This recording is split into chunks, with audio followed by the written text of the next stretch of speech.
Alright, so let's do some installation for the Mac OS X. You want to make sure you have the latest software updates that are required. Sometimes security fixes and operating system updates can help your machine run better and more securely, especially when you're using web servers and database servers that can potentially give other people access to your computer, if not protected properly. You just want to go in and update your computer via the system preferences, as you can see, just from working with your dock down below. You can grab the software update and just take care of that. Now you will want to enable sharing. The personal web sharing selection will turn on and configure the built-in Apache web server that comes with Mac OS X. And you can start and stop it. If it's saying stop here, then you know you started it. You can browse with the local host. And you can also browse via the local host and your username, as you can see here. I'll explain both methods here. It depends on what you want to do. Either way will work. We just need to make sure everything is set up correctly. You can click on these links as well to open the browser.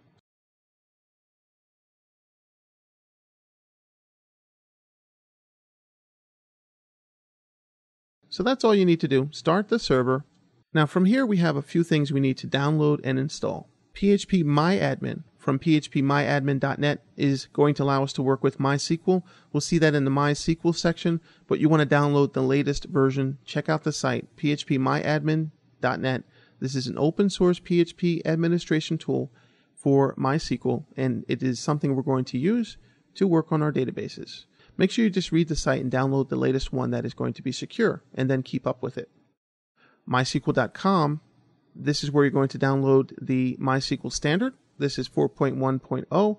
Again, download the latest stable. And then you're going to have entropy, entropy.ch. If you go to php.net, you'll see if you click on the downloads for Mac OS X, then you're going to get directed to this site, and the person is kind enough to create the binaries here for PHP. This way you don't have to compile from the source.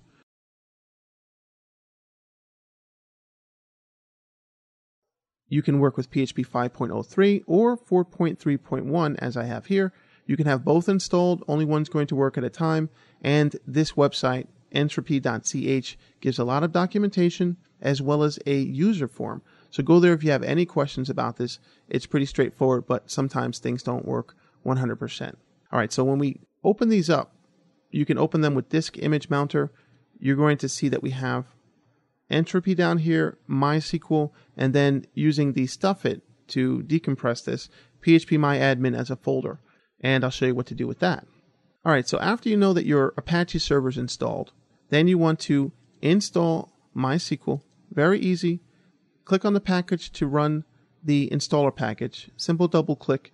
And then if you want your MySQL to start when you start up your computer, which is a good idea, if MySQL auto starts with your system, then you don't have to manually start it every time you want to use it after rebooting your machine. Go ahead and double click and install that. From there, after that's successful, you want to install the PHP 5 or 4 or both packages. There's online documentation. I suggest you read that. It's not so difficult to read, pretty straightforward. You can just double click on it, install it. It's going to optimize your system, and then everything's going to be in place for you. Just takes a few minutes to do that. No need to restart or anything like that. All right, so we have that installed, PHP 5, MySQL, and we're ready to do phpMyAdmin and the learning PHP sample files, which is going to serve as a website that you can browse. If you do not have the files available with the CD-ROM or premium online training library subscription, then you can watch and learn the concepts by watching and listening to my instruction. All right, so there's two locations where we can put our files. In the library web server, you have a documents folder. This is the main Apache documents folder. Now what I did was I right-click and I duplicated that, so we have a copy of it here. We're making a copy of this folder just as a backup. It is a good developer habit to start your projects by backing up your folders.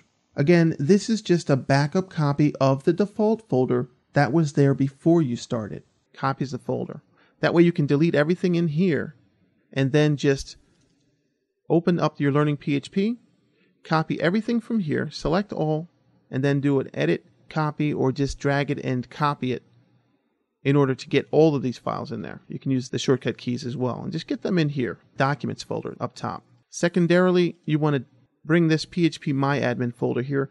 Make sure you're doing a copy and not just a move. You don't want to move those files there.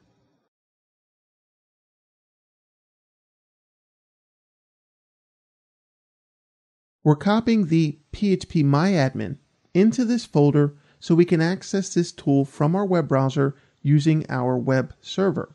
Our web server actually points to these files and folders when we access the different links and folders from directly within the web browser.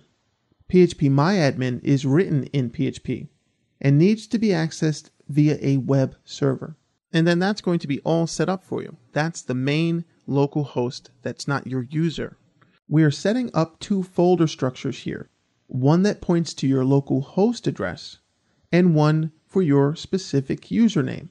Note that they're both using the same server, which is the local host. Secondarily, you can come in here, go to the users, Brian Max, the username. You can find your sites right here. And then you do the same thing here.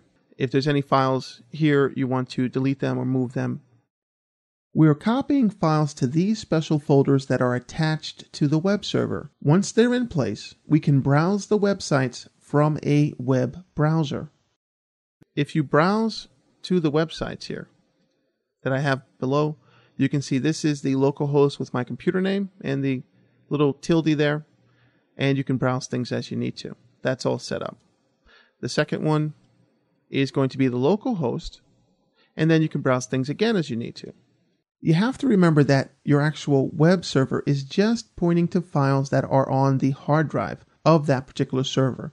This could be your local machine, but it is really just pointing to files on that machine. So when you access these pages in your web browser via links, for example, you're actually just going to those particular files and folders, navigating there, and your web browser is just interpreting those HTML files and actually rendering them in the browser. And then you can also browse to phpMyAdmin, that little folder that's going to run this. And this is going to serve as the database administration for you. You do want to take note of the bottom notes in red. They're just configuration settings. I show you how to do that in the MySQL database section. And it's going to work across the Windows and where you have this phpMyAdmin installed, and MySQL works across operating systems.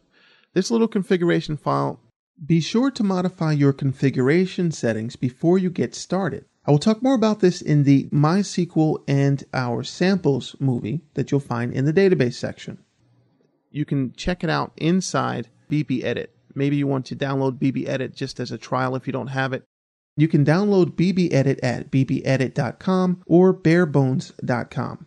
It is an easy-to-use text editor that is very popular and inexpensive. Look in a config file, config.inc.php, and that's in your library web server. And then you have a documents folder and then your phpMyAdmin. It just isn't showing there. And then config.inc. This is that web server documents folder that we looked at a little while ago. Open this up. And then you'll see that if you do a search for absolute URL, this is the configuration. Pretty easy. It just wants you to put in that http:// and then the path to phpMyAdmin that we saw in the browser. It wants you to copy and paste that into this. You can also disable that warning. It doesn't have to be set, but if it's not auto-detected, then you want to put that in there. And then when you refresh after you save that page, everything's going to be in place for you. And you can see this in the database section. That's all set up. And then you can browse this as you need to. That's all set up as well. And we'll just look at a couple other things here quickly. Now you may need to do php.ini configuration settings here. You can see the path directly there. User local PHP5 or PHP4 lib for library, and then php.ini. That's your php.ini file. You may need to change that to make some changes for PHP. Then the Apache configuration file, that's going to be located in private, etc httpd httpd.conf for httpd.configuration file. Try saying that 3 times fast. All right, so we have that. and you can open Hidden in BB Edit, and that's going to allow you to navigate to that. Just start with your hard drive and navigate in to the different directory structure. This is going to allow you to open your hidden files, which you might not be able to see unless you go to the terminal. Now, there are a couple other things as well. Now, you might have to set some permissions. You might have a couple permission problems. If that happens, there's just two little files that you need to worry about. These two files here. We'll go back in BB Edit so it's more visible. And we'll just open them.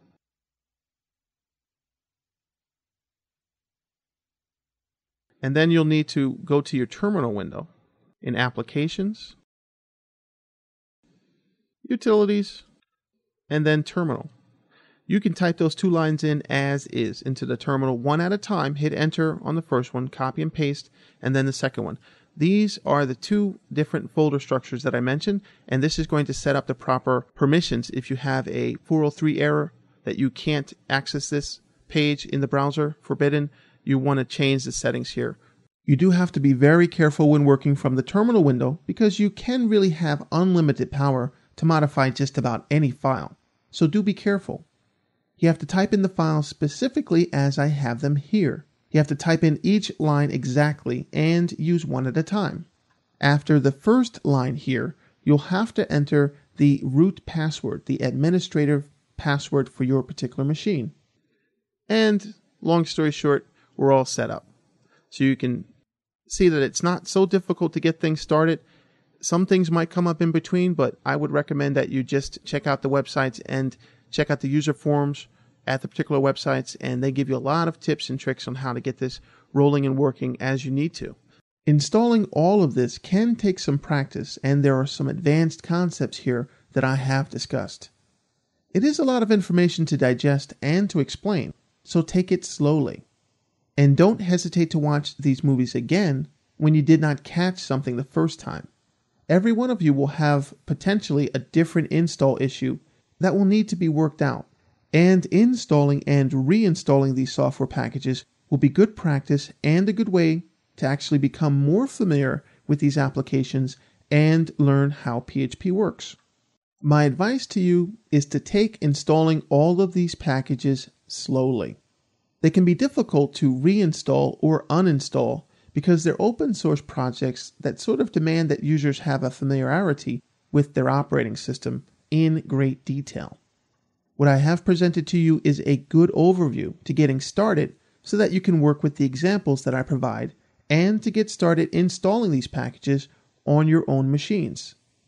There are no absolute simple ways to install all of these packages and not run into individual issues at some point.